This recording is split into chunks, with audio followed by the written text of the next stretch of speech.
Okay, guys, I want to talk about the Bible, mostly prophecy and miracles. They're slightly different, but they kind of work the same.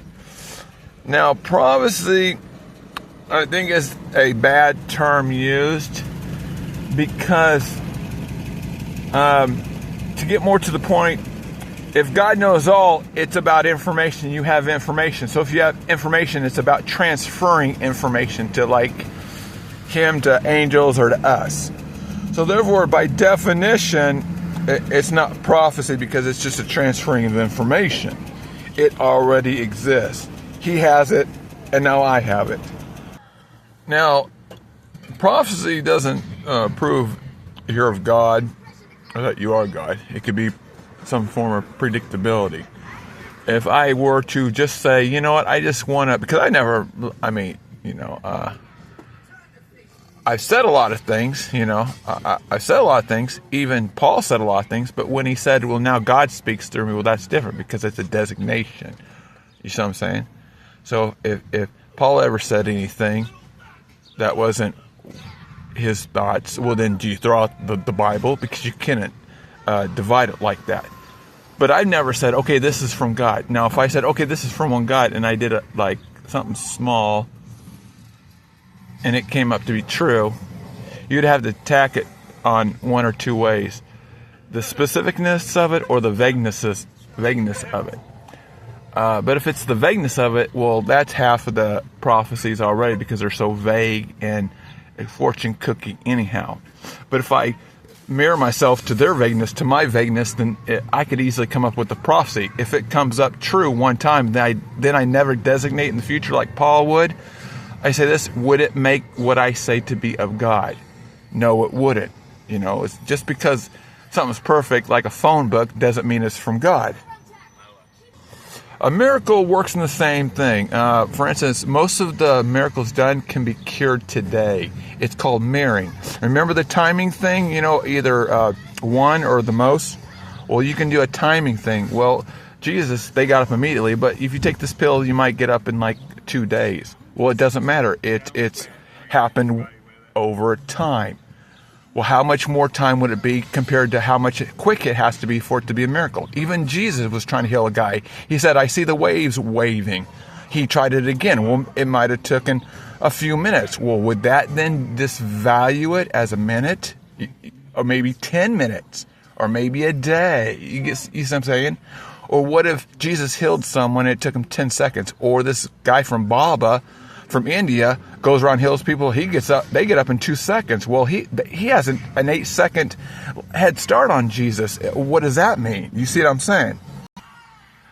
And the reason why miracles might someday end up going away, because it's the definition of how can you tell a difference. Like if I take a pill, I get cured. I get healed by Jesus. I'm cured. How do you tell a difference if you're simply cured despite the time it takes? What you'd have to do is deduce every miracle that's supposed to be more fancier than the next and have a parallel set beam across it. So the highest on the Christian is supposedly the resurrection. So I'd have to bring my platform up to the point where I cannot tell a difference. So if someone rezzed and it looks like them, in Revelations it talks about a clone resurrection. But that would be false because only God could tell the infinite difference, but we cannot tell the difference. So it'd be pushing it if it's God doing it. See, it'd be pushing the bar. And so what happens is, if a resurrection, I'll give you, most of them can be a simulated resurrections to a degree, cured to a degree. But let's take the best one, like resurrection.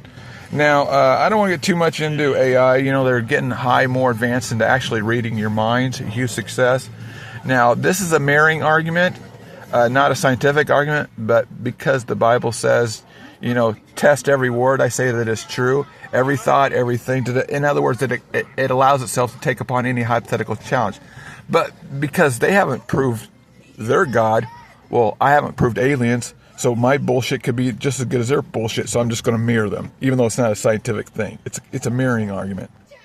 So even though this is a faith statement that basically we might be on computers in the future, they try to use that soul dropping thing. Don't fall for that thing. Do you really want to live forever? No, it'll be an on and off switch. And so if if you like in the future, it's pretty good unless you just got to make one assumption that the mind is not magic. You get what I'm saying? And then obviously you can be in your own body, a robot body in the future. Here it is, it's resting. Well, I couldn't tell the difference, but then God could infinitely tell the difference, but that would be infinite aspect, which would be nonsense. And so how this does with miracles is, in the future, if we can even reproduce a resurrection, how can we then tell the difference? It's like those who are claiming these days, a miracle, like anything neat happens, it must be a miracle. They lower the price of the term miracles, so that anything could be considered a miracle. It's like it's like the low cost of what it passes to be a prophet. Paul gets bitten by a snake. He must be a god. You morons, there's a 25% probability that the snake didn't put venom in him. Well, if you deduce some of it down, the snake got punished for doing everything possibly right. So what's the reward for this? Probably need to just stay away from Jesus. You know what I'm saying? Because you could bite and do everything right. What's his reward? He goes right in the fire. The tree what he speaks to, he didn't listen to Jesus. So, he gets to wither. But anyways, okay, miracles. I hope you see how, because of the low price, you see how that the miracles actually a misterm because of that thing. If you take all the miracles of the Bible and do a certain swath. But the reason why the resurrection works more is because it's supposed to be the pinnacle of the argument, the best miracle, like the thing.